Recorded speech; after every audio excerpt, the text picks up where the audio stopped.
Hello, this is Eugene from Lugerman, and we are continuing our series of videos about Broomhandle Mauser. This is a portion of the video where we talk about issues that arise from use and time in these guns, and we are not going to show disassembly, reassembly. Those are the two other videos that we posted. We have full disassembly and full reassembly of the pistol. Today we're just going to talk about the issues and possible remedies of those issues. Here you have a fully disassembled, almost fully disassembled Broomhandle. We're going to discuss issues from top to bottom of that pistol. One issue that we see often on the upper of the gun is the button on the rear side is frozen and hard to push. This is a result of simple cleaning, or lack of thereof. The springs sometimes need to be changed inside the button. A lot of times you see people reassembling the button incorrectly on the wrong side. The fix itself is simple. The problem is when these buttons freezing in place, what you often see in the rear sides is this particular notches that retain the slider in place on the rear side. They break off, they chip away, especially on the earlier models where the teeth are more closer to each other. And here this is the red 9, so you have 50 to 500. On many broom handles you see it from 50 to 1000. Therefore notches are doubled and they're closer to one another, and usually you'll see first 2 or 3 notches broken. The fix for that, we do provide the fix for that. The fix is the welding and following remachining of those notches and following the rehardening of the rear side. Very simple fix, nothing to it. It doesn't take more than an hour, and very necessary, because if you have those notches broken, you start shooting the pistol, all of a sudden you see your rear side creeping up, and your slider, instead of being in the most rearward position, ends up being on another somewhere here. Your sight picture changes, your gun doesn't shoot right and straight. That's one very simple and easy fix. Second most common issue on the upper is obviously the shutout barrels. A lot of these guns imported in the country in the very beginning of the 20th century, powders were not ideal, powders would corrode the barrel, people shoot the gun, keep the gun uncleaned, barrel corrodes, you go shoot again, you shoot through the corrosion, you're therefore creating a smooth bore. This particular issue is harder to fix, but also fixable in 2 different ways. We do provide an offer of relining. Our relining process has been designed over the time. We tried different services, different methods of relining. Our most proven method is we drill the barrel completely through, starting from the back of the gun. We drill it with 1 diameter, and then we drill another 1.5 inches as a bigger diameter, therefore creating a shoulder inside the drilled barrel. Then we take the liner, it's usually a blank with already present rifling.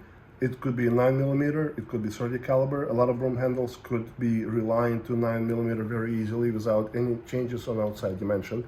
We take the aforementioned blank barrel, we create 1 tube with internal rifling with a shoulder on outside, and usually we would try to protrude them from both ends. They're pretty close tolerances, within a couple of thousandths difference in diameter. We silver solder the insert completely through, insert it hot in the barrel, and solder it and fill the solder in, therefore creating a very tight bond. A lot of previously on the market, a lot of other companies attempted to use epoxy bonding. Epoxy bonding is great and easy fix to do it. Problem is epoxy, when it warms up, it cracks, and eventually you will shoot your liner out. And we tried to not do that. We attempted to use those services previously, 15-20 years ago. There was a lot of companies doing that. We used them. Clients come back and say, okay, I shot 200 rounds, now my liner is no longer in place, or it shot out, or it turned, and we went and tried silver solder. It worked great, and that's what we're doing right now. Sometimes, if you'd like to fix the barrel, and your barrel has bulges, couple of bulges inside. Bulges appear inside the barrels if you used an older ammunition, or somebody before you used older ammunition, the first shot fired, bullet got through half the way through the barrel, got stuck in it, you did not notice, shot a second round, pushed another bullet inside, barrels expand, creating rings on the outside and rings on the inside. Very often, as a result, you will see barrel from that point on change in direction ever so slightly, bend in one way or bend in the other way. Sometimes it's not noticeable with naked eye, problem that we see. We try to fix those barrels with liners, drill it. Drill follows the barrel, even though it is a special drill and not supposed to, but it can only do so much. It bends, follows the barrel, and now you have a boat barrel that comes out not straight on the front because the barrel was moved to a certain direction. Drill tries to go straight, ruins the half of the barrel. Very common on older guns. The second remedy, if the liner did not work, if for one reason or another, we chop off the barrel, create a completely new barrel, insert it in, weld it, and reinstall the front side after. That service is also available. That is a very common service for bolo Mausers that initially had small diameters on outside and therefore cannot be converted to 9mm because there is a lack of material on the barrel itself, and that service allows us to chop the barrel, create a barrel that is ever so slightly bigger on outside, and make the bolo Mauser 4-inch Mausers in 9mm as well as 30 caliber. So that on the upper, you will sometimes have other issues you wanted to address. A lot of times people attempt to squeeze the slide to make it tighter on the upper, on the frame, and therefore they squeeze and they break off rails, break them off here, break them off here. It doesn't happen very often, but we've seen slides with missing portions of the rails. Not an easy fix, but also it could be welded, remachined, metal could be reapplied, and the slide could be brought back to life. The one issue that another issue that we see often is a stretch of the back strap on the slide. This particular spot of metal is the only thing that's preventing a bolt from, when the bolt fires, when the bolt comes out, the only thing that's stopping it is the bolt stop. And what you see happening often, it keeps hitting the bolt stop, eventually stretching this portion of metal outwards. If you see this bowing, outside dimension especially, if you see that bowing, it is a dangerous situation because a lot of times what happens, your bolt needs to be in a fully forward position in order to lock on the locking block. What you see going on is your bolt starts being pushed out by the bow. Eventually you will be out of lock position. Therefore you create a blowback situation for every shot, stretching this even further. Eventually it breaks the bolt stop, hits you in the face, and now you created a facial surgery situation which could be easily avoided by fixing the gun. This is a more complicated fix.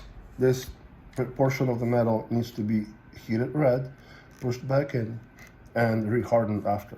But that's not all of the fix. Usually this is an indication of a bigger problem that you have in the pistol.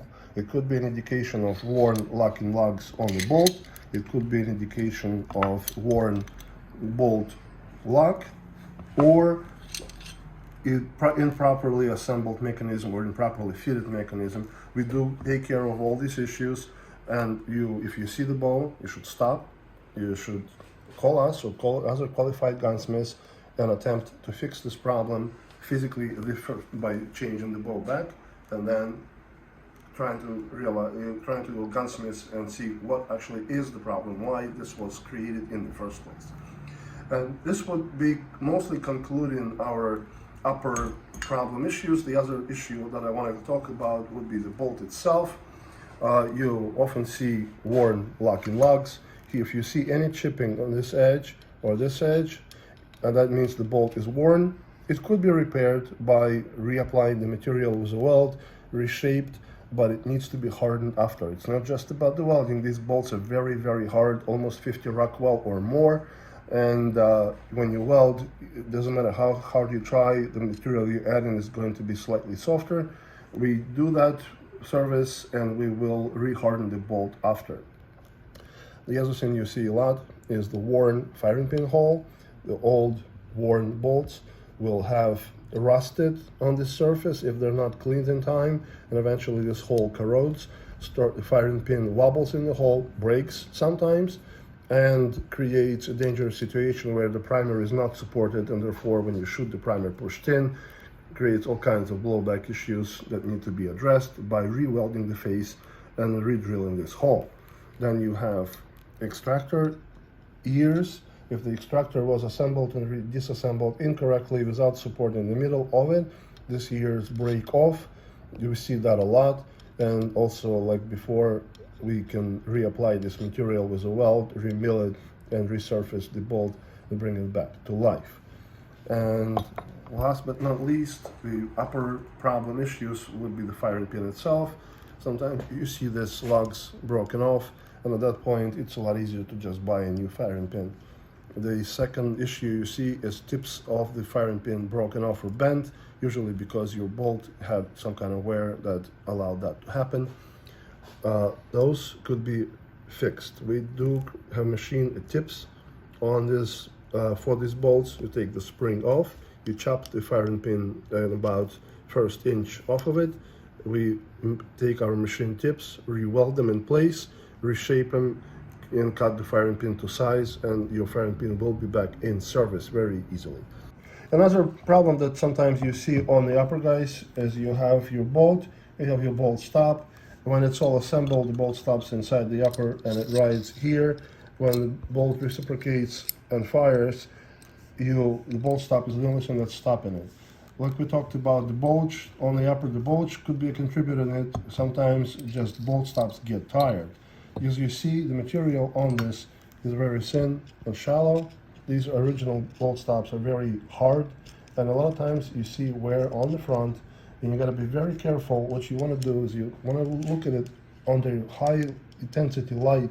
You want to look through this hole, light shining through the other end, to see for any potential cracks that are started already present on this particular radius, especially in this corner on the inside. If you see any kind of cracks, any removed material, any kind of deformation on the outside of this bolt, you do want to replace it, because as the cracks happen, the bolt will not hold your bolt, and eventually you fire and the bolt will come out, and guess who's behind that bolt? It's probably you, your face, your nose, your eyes. Your glasses won't stop the bolt. It's heavy, it's hard. It will slice through stuff and slice through you just as well. So this bolt stop is very crucial to your safety. We do manufacture these. They are available. They are made from 4140 pre-hard steel. They are softer than the originals, and that allows them to deform instead of cracking. We designed that bolt stop to be almost identical to the original. It works on any broom handle without any modifications that we've seen so far. And we sold over 300-400 of them over the years. We have never had one return, knock on wood. Hopefully that will remain to be the case. And that concludes our upper issues review. We'll come back to you in the second portion of the video as the frame issues.